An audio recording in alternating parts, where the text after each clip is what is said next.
Tired of buffering and lag ruining your online experience on your Mac? Let's ditch the Wi-Fi woes and plug into the power of Ethernet. In this quick tutorial, I'll show you exactly how to connect your Mac to an Ethernet network for a stable and blazing fast internet connection. First, you'll need the right hardware. Most Macs have a built-in Ethernet port. It looks like a wide rectangular slot. However, some newer Macs, especially MacBooks, may require a USB-C to Ethernet adapter. Since they don't have that port built in, make sure you have an Ethernet cable too.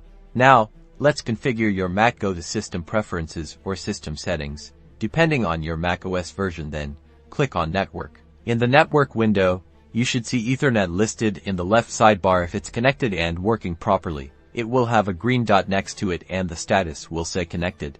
If it's not connected, make sure your Ethernet cable is securely plugged into both your Mac and your router or modem. If it's still not working, click the Advanced button.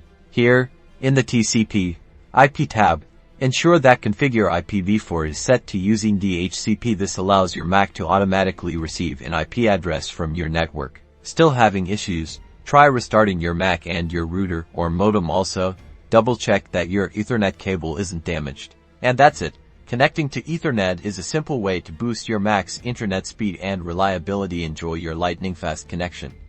Don't forget to like and subscribe for more Mac tips and tricks.